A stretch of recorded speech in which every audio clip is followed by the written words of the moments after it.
So welcome to today's seminar sponsored by the UAB Sparkman Center for Global Health. My name is Katie Adams and I'm a program manager at the UAB Sparkman Center. It's my pleasure to introduce today's speakers who received 2019 Pilot Project Award. The Sparkman Center provides pilot grant funding for global health related research, public health practice, and development projects. The request for applications for the 2021 Sparkman Pilot Project funding cycle will open in December. So if you are at UAB and you're interested in applying, please mark your calendars. For November 11th, we'll have a virtual workshop aimed to guide you through the process. But to the deal of the day, our amazing presenters, we have Dr. Lori Bateman. She's a medical sociologist, registered dietitian, and instructor in the UAB Division of Preventive Medicine. Lori's work examines health and illness in the context of social structure, and she is particularly interested in how the social determinants of health impact racial and ethnic health disparities and designing interventions to decrease them. She has recently been examining barriers and facilitators to colorectal cancer screening in Egypt and has been able to extend this work through a grant from the Sparkman Center. We also have with us Dr. Ahmed Nawar, graduated from Alexandria Faculty of Medicine in 2018 and is currently working on an anesthesia and intensive care resident at Alexandria Main Hospital. Ahmed served as the manager for one part of a USAID funded project on colorectal cancer screening between UAB and the Alexandria Faculty of Medicine. He's also the project manager of the Sparkman funded project that we'll be discussing today. And last but not least, we have Samaya Kamiz, who studied at the Faculty of Medicine at Alexandria University and is currently doing her intern year at the Alexandria Main University Hospital. She served as editor-in-chief of the Faculty Magazine, is a member of the Social Leader Society, which provides medical and social help to underserved areas in Egypt, and has been involved in designing and implementing youth-based civil projects in Alexandria, Egypt. Samaya served as data manager for the Sparkman grant on colorectal cancer screening. Please help me welcome our speakers. Okay, thank you very much. So good morning, everyone. I'll begin. I'm Lori Bateman, and I appreciate the opportunity to present the preliminary findings of our Sparkman pilot project to you today. I first want to thank the Sparkman Center for providing this funding for what we think is a very important project. And not only the funding, but the support through the process has been really, really helpful. The grant was particularly valuable for me as I got promoted to a faculty position a month before receiving the award, and it provided a wonderful opportunity for me to serve as PI on my first grant in my new position. I also want to thank my mentors and fellow investigators from UAB, Dr. Mona Fouad. My slides are not.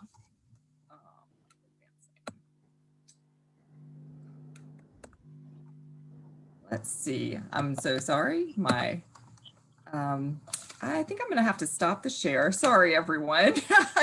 I stopped midstream, but I just got a little nervous. Let me try sharing one more time. Let's see.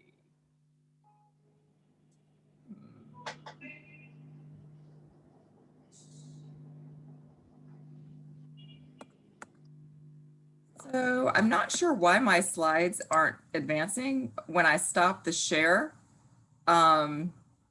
It still let's see.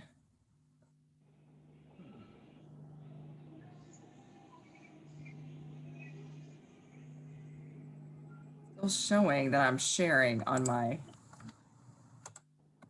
okay, there we go. Awesome. Okay, so sorry about that. Can you all, now you all can't see, oh shoot. Okay, I'll try one more time. Let's see.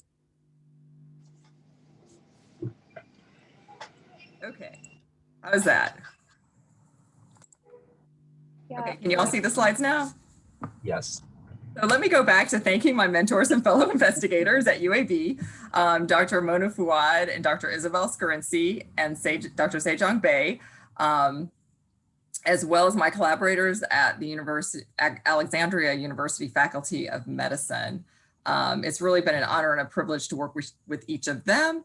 And I am thrilled that thanks to the magic of Zoom, Dr. Ahmed Nawar and Samaya Kamis, who've been instrumental in developing the initial grant and also the success of the project, can join me today in presenting. Okay, I'm going to start with a little bit of background. Colorectal cancer is the third most common cancer globally, affecting individuals of all racial and ethnic groups. Generally, colorectal cancer is most frequent among people aged 50 and older, although it's rising in individuals younger than 50 worldwide. In fact, in the United States, it's been going up among people under age 50 since 1990 at a rate of about 2% per year. Let's see. I actually think my problem is with my mouse. Sorry about that.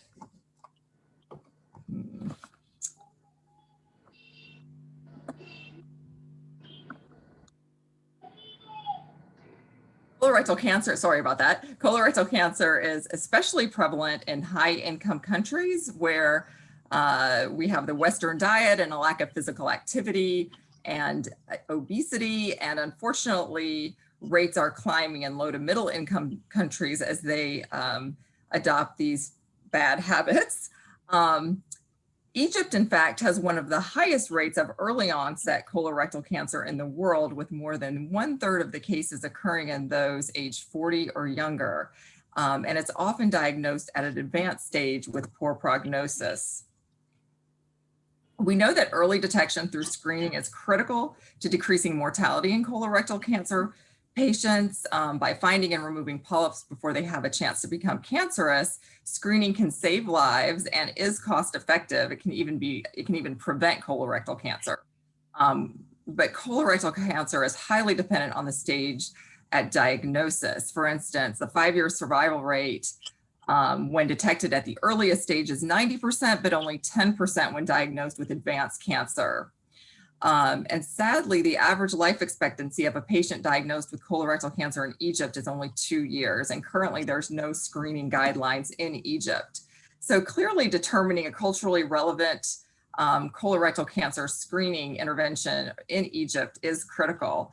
But we know that behavioral interventions from high-income countries may not be as successful in low to middle income countries. Therefore, it's crucial to develop culturally relevant screening interventions that are tailored to specific population groups that also take into account the availability of resources in that particular country. So this pilot study addresses barriers to colorectal cancer screening, and we hope will lay the foundation for a development of a multi-level intervention in Egypt.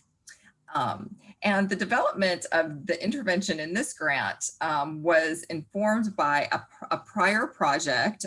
We call it the STDF grant, but it's funded by the National Academy of Science and the USAID, US-Egypt Science and Technology Development Fund. And I think it was a 3-year grant. It's in a no-cost extension now, and it's called the Transdisciplinary Center for Colorectal Cancer Research, a collaboration between UAB and Alexandria University. And you can see that Dr. Mona Fouad is the principal investigator of that grant, as well as we have many investigators from UAB. And the first aim of that grant was to identify demographic and sociocultural factors associated with the utilization of colorectal cancer screening in Egypt. And through that aim, we conducted interviews with primary care physicians and specialists, and Samaya actually managed that aim in Egypt. And then we also conducted focus groups of Alexandria residents, and Dr. Nawar managed that part of the project, and they both were able to come to UAB at different times and learn how to do qualitative coding and analysis on that data. So that's why they know folks here at UAB. But through that aim, we were able to identify interpersonal, community, and organizational barriers and facilitators to colorectal cancer screening, which is where the Sparkman Center grant comes in. We were ready to design an intervention based on those findings. And this gave us the ability to do that. And so the specific aims for this grant include number one, building capacity in Egyptian medical students by training them to on strategies to promote behavior change and to conduct a colorectal cancer screening intervention. Research indicates that one-on-one education about the benefits of screening, accompanied by support and motivation and encouragement, is effective in increasing colorectal cancer uptake, and which is one reason why we decided to include this in the intervention. And also, we thought we could begin addressing physician-level barriers to screening by educating future physicians about the importance of screening. And then our second aim is to develop, implement, and examine the feasibility of a culturally relevant patient-level intervention to promote colorectal cancer among healthy individuals 30 age of older in Alexandria, Egypt. So with that, I will turn it over to Dr. Nawar. Thank you very much, Lori. Hello, everyone, and I would like to thank you for allowing us this opportunity to present to you our work in the Sparkman grant till now. So as we have just heard, we built our project based on some data we acquired from the STDF grant, which was exploring the social and economic factors that hinders or prevents the Egyptian population from doing early screening. And because there is no like a national screening program for colorectal cancer, it has to be like an individual steps. So we had to explore the individual factors, and accordingly in our project here, we are working on changing a behavior at the individual level. We have seen that the best theoretical model here to use is the health belief model, which, as you all know, the health belief model posits that individual will take action to prevent the disease if they consider themselves susceptible or perceive serious consequences, or perceive that they are taking part in specific behaviors that will benefit for reducing susceptibility, or believe the benefits outweigh the barriers in certain action. And in the next slide, we will go further into the health belief model and how we used it to, how we use the data to integrate and translate our product here with the Sparkman Center. So the health belief model is the most widely applied theoretical model. Sorry, the previous slide. Sorry about that. It's the health belief model is the most applied theoretical framework. It posits that 5 constructs predict the health behavior. If we look at them, we can predict what the person is going, what actions the individual is going to take towards his health. These 5 constructs are the perceived susceptibility, perceived severity, health motivation, perceived benefits, and perceived barriers. And in the next slide, we're going to see how we did integrate the data we extracted from the Sparkman Center into these 5 constructs so that we can build our model.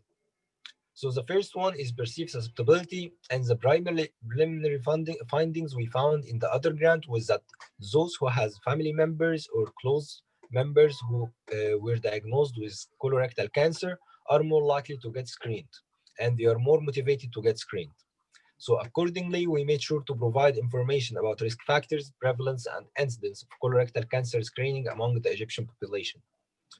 For the other construct, what was perceived severity of the disease, and actually during our focus groups and during our physician interviews, we found out that most of the Egyptians believe that CRC is deadly. And they are not to be blamed about this actually, because the sad fact is that CRC is actually deadly in Egypt, because it's only diagnosed at very late stage, either with fresh blood per rectum, or maybe it's not discovered until the patient has very, very complicated and maybe died.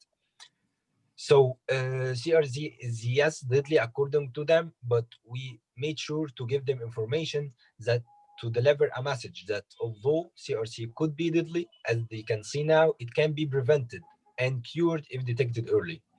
And we made sure to stress on that point. The other thing was like the lack of knowledge about the disease in general. Like the most knowledgeable ones, they know where the colon is, but like most of the population, they fear talking about cancer, to be honest, which is going to be discussed in the next slide. So we made sure to provide the information necessary about colorectal cancer from risk factors, prevalence, and incidence among the Egyptian population.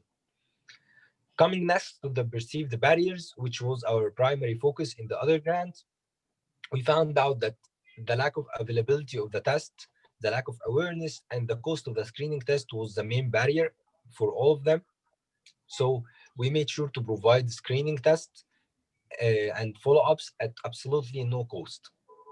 And comes the next is the fear of screening, especially colonoscopy, not the FOBT test, because like they all of them like get very worried and anxious when they hear the word colonoscopy. But furthermore, it's like a fact about the Egyptians in general.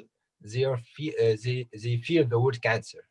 Like when you ask someone about like for example, someone wants to describe that a family member had cancer, he would say that, yeah, my mother died of the bad disease, or my brother got diagnosed with a bad disease.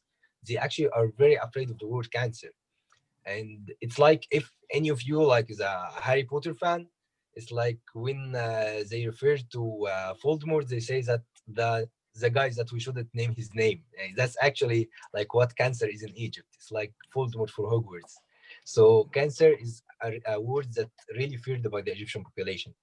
So we needed to stress on providing education, positive reinforcement, and anxiety reduction and reassurance. Afterwards, we thought about the perceived benefits, and we started talking about early detection and prevention. At first, when we started talking about them, we found some like barriers. They couldn't understand fully how this could benefit them. So we started relating to similar screening programs that were very successful in Egypt during the last decade, which were the breast cancer and the hepatitis C awareness campaigns. They really did the government really did a good job with teaching people about screening for breast cancer and hepatitis C. So by emphasizing on this fact, they actually started to understand the advantages of early detection and treatment. So we made sure to stress on this fact and to relate the screening of colorectal cancer to the screening campaigns that has been done on breast cancer and hepatitis C in order to link the benefits of early detection for both of them. The last construct here to talk about was that the perceived self-efficacy, as they believe that colorectal cancer cannot be prevented, but the good fact that they believe that the diet can prevent other diseases, because like we have this saying in Egypt is like stomach is the house of illness. So people believe that a lot of diseases can come from a bad diet. So we started linking this to colorectal cancer because like bad diet is one of the main risk factors for early diagnosis for the disease. And by linking these two together, we in our intervention, we succeeded in linking the most important risk factors to colorectal cancer prevention. Next, please. And now I think I'm gonna leave you with Sumaya to talk about the M1 Health Champion training. Thank you, Nawar, and thank you all for being here and for the invitation. I would like to introduce our health champion. Our health champion are medical students. They are members of the Alexandria Scientific Student Association. They were trained to conduct the intervention. Their training curriculum based on UAB Minority Health and the Health Disparity Research Center training programs. Experienced training community health worker in different settings and population in the US and in low to middle income countries. Also finding from our previous NAS STDF grant in Egypt. Alexandria Scientific Student Association, it's a non-profit organization run by medical students here in Alexandria. They are mainly concerned with linking future physician with the public health problem in the Egyptian society. Can we move? Health champion training curriculum take place within 2 days of dedicated engaging learning experience and 1 day of practice and role playing. The training include information about colorectal cancer and screening, strategies to promote behavioral changes, problem solving on barriers, and the facilitators that promote or hinder colorectal cancer screening, also research ethics. Here's a photo from Health Champion Manual, and Dr. Mona Fouad and Dr. Lori came here to Alexandria. They conducted the training themselves, and I was fortunate enough to attend one of Dr. Lori's training. I had the training before conducting physician interviews. It was such an enriching and fun experience. Thank you. Thank you. Can we Health Champion role in this intervention was to educate patients about benefit of colorectal cancer screening and early detection, also to disseminate a focal occult blood test kit for participants to take home and return to the clinic for a no-cost analysis, also addressing patient fear and myths about screening and the treatment, and provide patient with positive message about outcome of screening and the treatment. And from what Nawar have illustrated before, this is a very important point in our intervention. Here we have the educational brochure designed by our health champion and written in Arabic. It contains information about colorectal cancer, early sign and symptoms, also risk factor and different treatment modalities and screening. The very early sentence in this brochure says that colorectal cancer at very early stages has no sign and symptom. Egyptian, it's new for Egyptian people to know you go for screening while you are healthy, and we do screening to see if there is any abnormalities in the colon mucosa or inside our colon, and if we find the abnormality, we ask for medical help, and usually at this very early stage, the medical intervention is very minor. So by simple act of screening, whether by colonoscopy or focal occult blood test, we can preserve the normal function of our colon. Can we move to the next slide?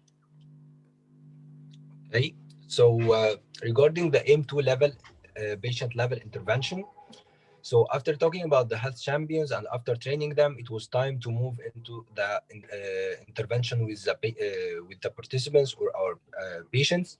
The eligibility criteria for our study was someone who has never been screened for colorectal cancer or diagnosed for colorectal cancer.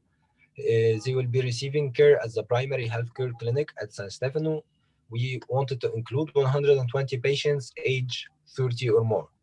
The eligibility criteria was then adjusted, especially the age, and this will be discussed later in the next slide. So our protocol entailed that patients would be waiting for appointments. They were approached by health champions and asked if they were willing to participate. If a patient consents, health champion will administer a survey and teach them about colorectal cancer screening with all the needed information that we discussed before while building our health belief model. The health champion after that will provide an FOBT test kit and tell them the instructions how to return the kit afterwards. After they go home, they will have a period of 4 weeks to return the kit, during which the health champion will follow up on a weekly basis with them to know if the kit is returned. If the kit is returned, we will get the results and we will confirm with the participants if it's positive to encourage them to do the test on according to the risk factors. It will be like a yearly basis, a bi-yearly basis, or a 5-year basis. And if it's positive, we will give them like a chance to do colonoscopy for free as a follow-up. Next, please. So as you can conclude from our approach, we have like tackled the 3 main barriers that we have found in the other study. The first and the most important barrier was the availability of cost and time. And in our study, the voucher for the FOBT test was provided for free, and participants were allowed a window of 28 days to return the kit. The lack of knowledge about colorectal cancer and screening in general. So a comprehensive educational session was given prior to giving the voucher, allowing the participants to understand the most important fact about colorectal cancer risks and prevention. The third barrier that the patients talked about was the availability of test center. And this voucher could be used at 110 centers distributed all over Egypt, so that the furthest center from any participant's home wouldn't be like maximum of a mile away.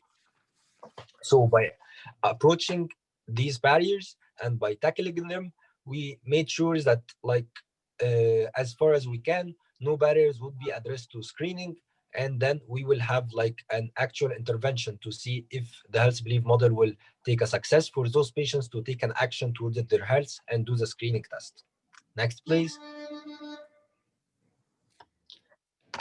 So the intervention adjustment that we did, starting from the age, we, as we told you, wanted the age to be 30 years and older because like colorectal cancer in Egypt is like common among younger ages. But the primary care physicians at San Stefano Clinic that we partner with, they insisted that it would be 50 ages and older because like they claim that it's more common in 50 ages, and if we are going to do screening, it would be matter more if it's above 50 ages. We like entered into a lot of discussions, just trying to explain that we are doing an intervention to see to a screening method, not actually doing screening to see the prevalence of the disease. But we didn't really reach like we didn't reach away with them, and they insisted it's 50 years and older, so we had to cooperate with the request. The second thing was like when we started as a San Stefano primary healthcare clinic, around 90% of the visitors at the clinic were females, and that's actually a fun fact about the health system in Egypt. So I need to give you like an overview of how this works. In Egypt, generally, the primary healthcare clinics, they work until like 1 p.m.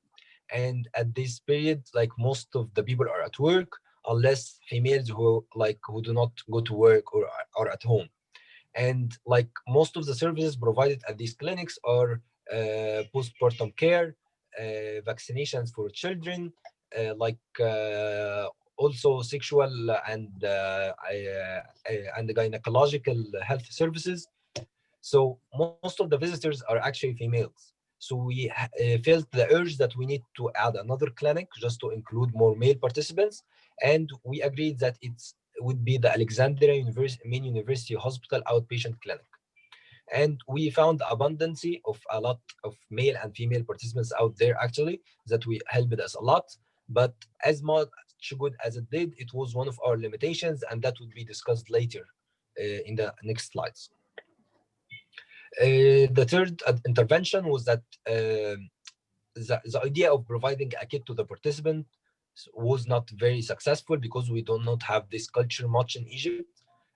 So it was better if we can provide a voucher which they can like exchange at a center, a lab near their home, so that they can exchange the voucher with the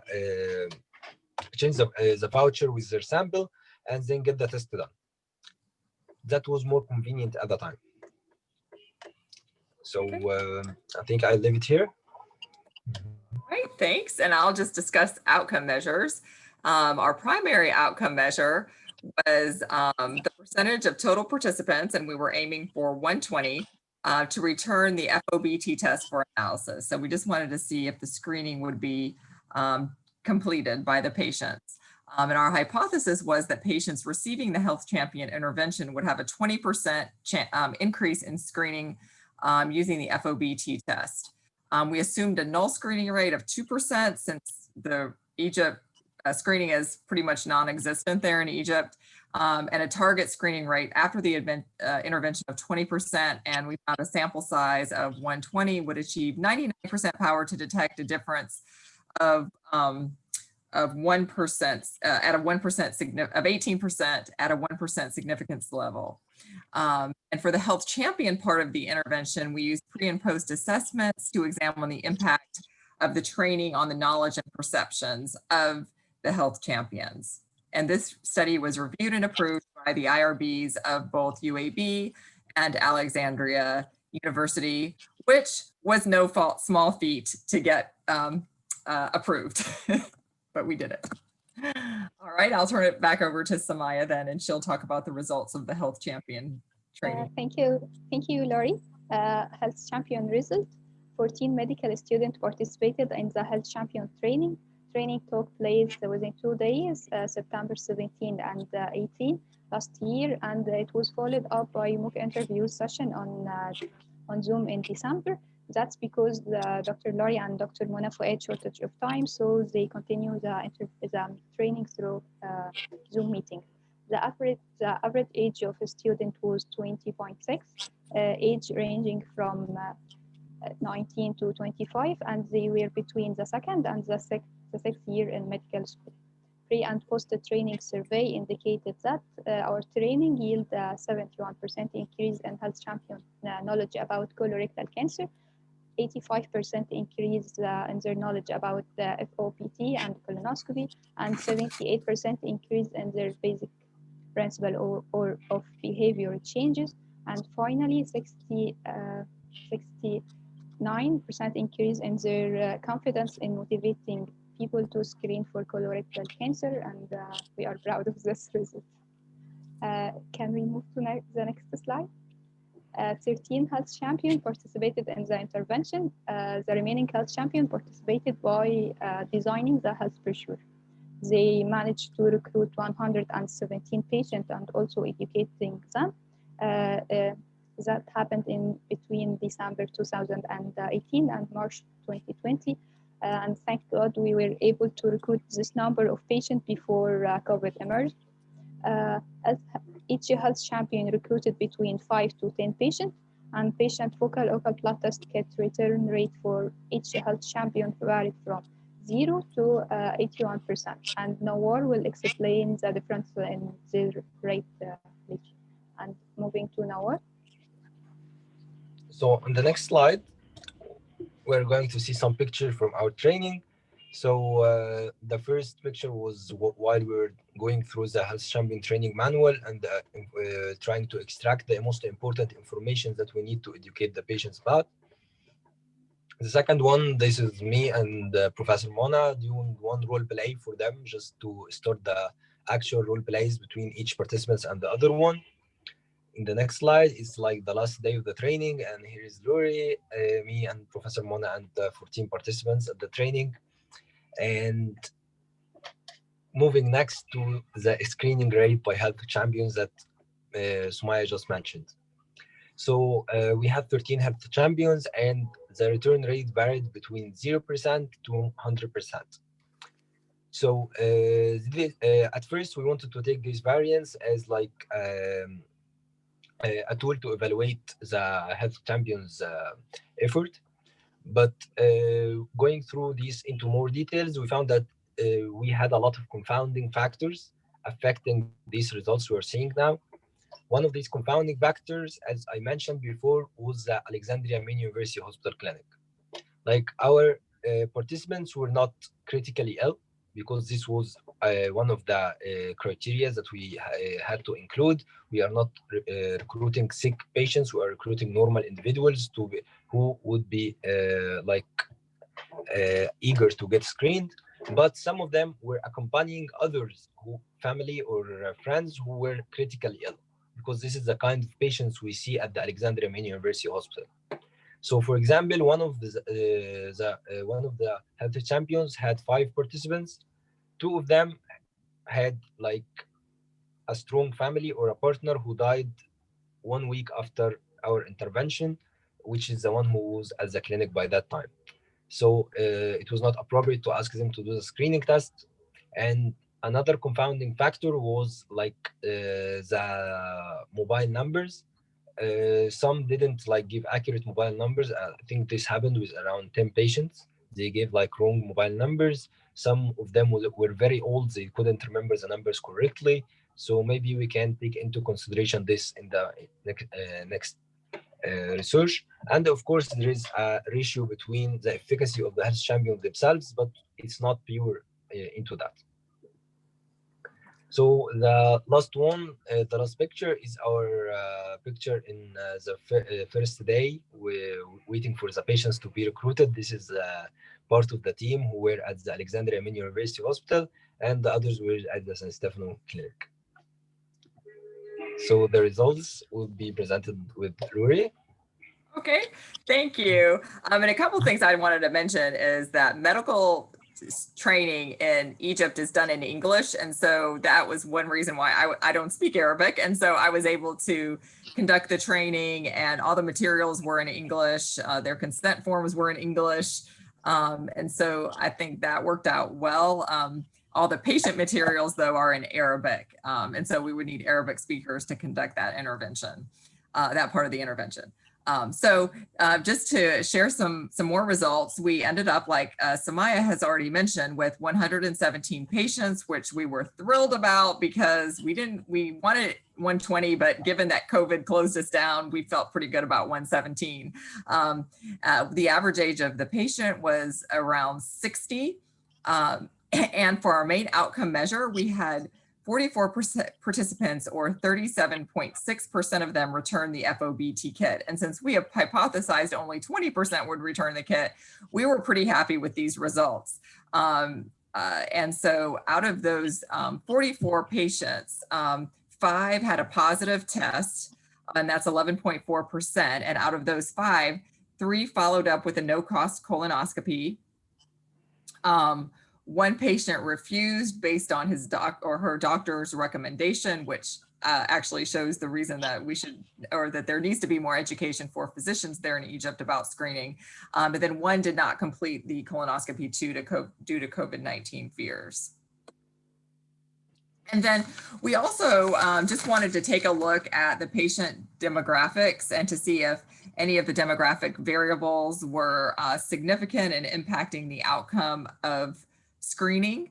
And so really, we didn't find any significance except for some reason, if a patient was not married, he or she had a higher rate of returning the kit. So we have a lot more to do with the data, but this is just preliminary results. And this just kind of gives our timeline of our activities. You can see right now we're working on papers and presentations, so doing some abstracts for conferences, as well as we have one paper almost ready, and we have plans to write another one. So just, I think the most important lesson that I learned is the importance of building a supportive network of partners in the place where the study is taking place. And so, like I said, the study would not have been completed without the hard work of Dr. Nawar and Samaya, and then also having some pretty influential oncologists there at the university was really helpful too. When we needed another clinic, they were able to find us one, and we needed a way to provide no-cost colonoscopies, and they helped us with that as well. So I'm really grateful for the support that we received from them. In our future work, we hope to use the findings from this pilot to apply for an R21 to develop and test the efficacy of a multi-level intervention through a randomized clinical trial that would address individual physician and healthcare system barriers to CRC screening. So here's our references. I just want to thank everybody for joining today, and for Dr. Nawar and Samaya for presenting, and want to open it up for any questions.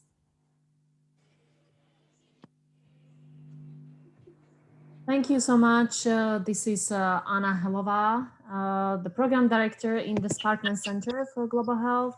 What an amazing presentation and a project. Thank you so much, especially to Dr. Nawar and Samaya for joining us this afternoon from Egypt. I'm really excited about hearing the results of your study. My question would be, how did the COVID-19 affected your work? Well, I can just say, I'll say from my perspective, and then I'll turn it over to you all. I mean, I think the main thing was we didn't recruit, we were 3 patients short of our recruitment goal. And then I think it was a little bit difficult just to get results, or get paperwork back, because each health champion was keeping up with their paperwork, and it was just difficult to sort of get that back to Samaya, who was managing all the data. Just finding a way to meet, and that seemed to me like the most difficult part, but I'm going to turn it over to you all because you were actually there. Yes, as Dr. Lori have mentioned, getting the forms from Health Champion was challenging, especially when Health Champion got the place she is staying at locked because they had a case of COVID. So we waited like a month till we got the paper from her. That's our limitations. Now, where your mic is muted. So just to emphasize, or just what they have just said, actually our primary challenge was that one health champion which had around 10 patients. She couldn't reach those patients for around a month to follow up with them because like she had the paperwork at a place and she's quarantined in another place for like a month. So we had like a shifting of 1 month into our timeline. We had to kind of find another solutions to reach those patients and to follow up with them. And the other thing is that when the emerging of the COVID, we were at the period where we had to do the colonoscopies, the follow-up colonoscopies. And as Lori just mentioned, we had 5 positive cases. We did around 2 of them in February before like the quarantine started in Egypt. One refused, and the other 2, the results came out in mid-March, where the quarantine had started, and accordingly, both of them refused to go to the university hospital to do the colonoscopy. So it kind of affected our final results, but we are thankful that most of the data were finished by February before the quarantine starts in Egypt. Thank you. That was a good question. Does anybody have any questions? I don't want to take over the whole discussion.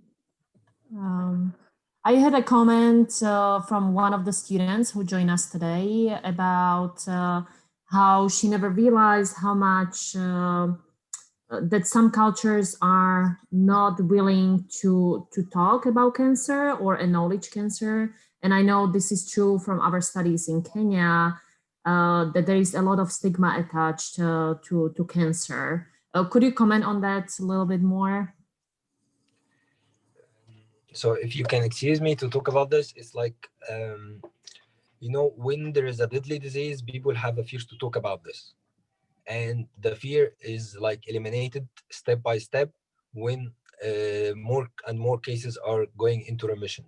Like, for example, when we talk about breast cancer, it's very, very common to say breast cancer out loud in Egypt because people know by heart that it can get early screened and it can get treated. So they don't fear about talking about breast cancer. But for example, when talking about colorectal cancer, they know by heart that anybody with colorectal cancer would die. So it's like they are afraid to say the word itself because like it makes them anxious and it makes them worried because like this is very near when this word is being said. Does it make it a little bit more clear? Yeah, it's not like a stigma, a real stigma of having cancer, but they are fearing their fear of cancer, them not mentioning the word because for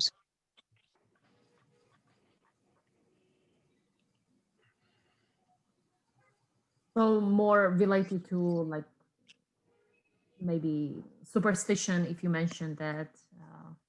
Okay. These are really interesting cultural things. Thank you. Thank you.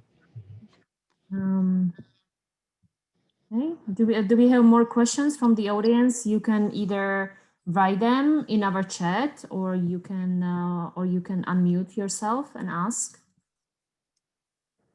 And I'll just say something that I learned about Egypt is just the lack of preventive culture there was in general. Like people just tended not to go to the doctor if they weren't sick.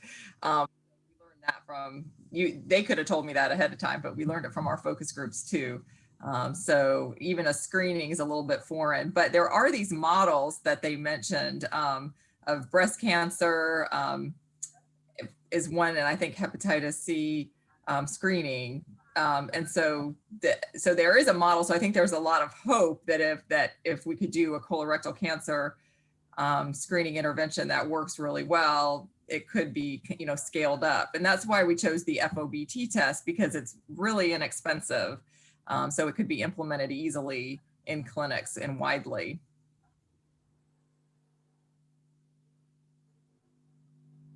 Yeah, so since you mentioned this scale up of the intervention, do you think that this what you learn in Egypt can be scalable to the region, or maybe even beyond that? That would be our hope, right? In low to middle income countries or low resource settings.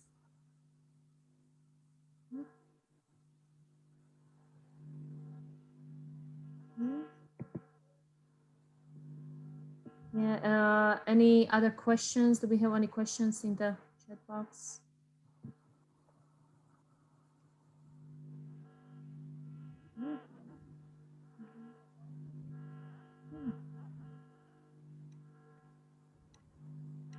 So was there any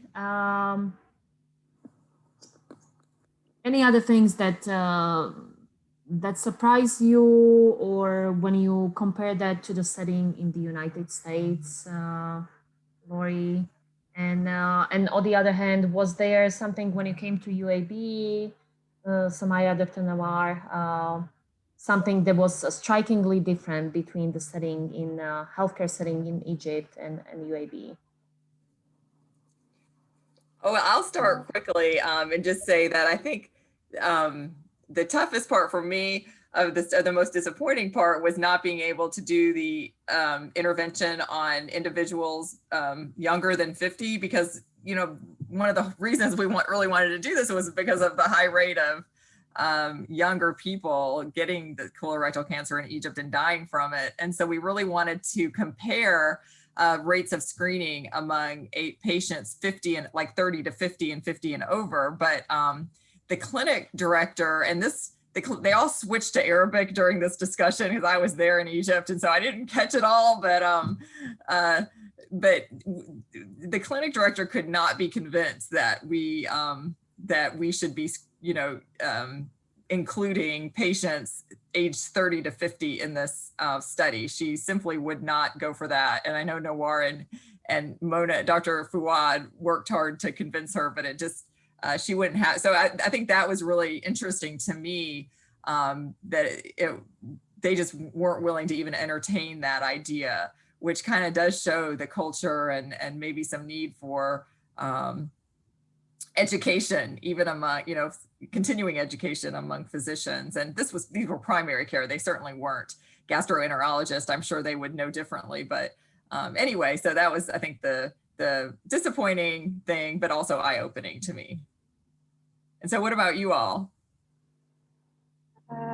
For me, I didn't have much connection with patients, but I know from you, every person in USA at certain age do colonoscopy, and this was surprising for me. Your health insurance are providing this, and we don't have such an idea here in Egypt. Also, what I was actually, this is something not related to colorectal cancer, but people at Alabama are very, very nice. Like every place I go to, people were friendly. I felt like I was among friends, and I never felt like lonely or something. So And I thank you will say for. that Samaya took a lot of pictures of trees. I love that. So for me, while I was in the UAB, like I came like for 2 times, I think, for a total period of 2.5 months. So while I was there, I attending some focus groups, like the ones we used to do, and some patient level intervention we used to do in Egypt. And the actual difference I found that when people here are recruited for a focus group, they start talking friendly and openly at most of the times. While in Egypt, because the idea is of qualitative research is not that common, most of the research is done through like quantitative ones. So while talking into focus groups in Egypt, people tend to want to give like the best answer, or think that there is a right answer that they have to give. They are not being very honest into giving their answers, and this puts a lot of pressure on the conductor of the focus groups, or the conductor of the interview at the time. Well, that's really interesting to me because I'm doing a lot of the mixed methods research internationally. So hearing this, yeah, it might be sometimes very difficult to overcome those cultural things, right? To get the information that you actually need, not that the people think that you want to hear. Exactly. So we keep like stressing every now and then, like, guys, there is no wrong answer. You just have to be honest. Don't be like ashamed of any answer. We are not searching for the right answer. It's like every once and then when you feel like the conversation is getting into the wrong pace, you have to like remind them of the whole thing all again.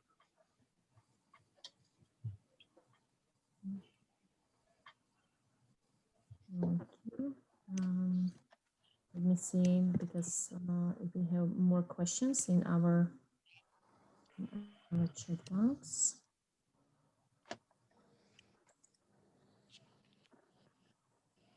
Okay, so yeah, I'm actually noticing that we are running out of time.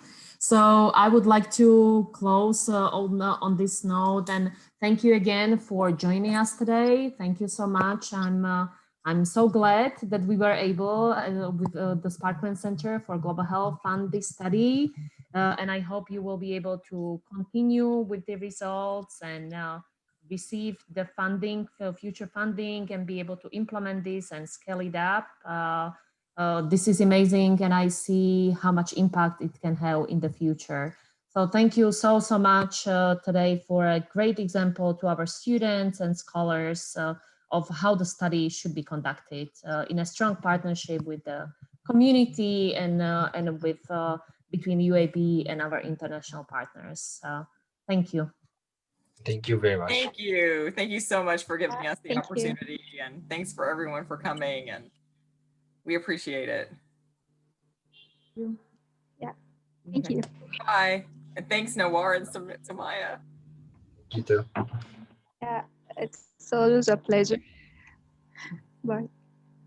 Bye-bye.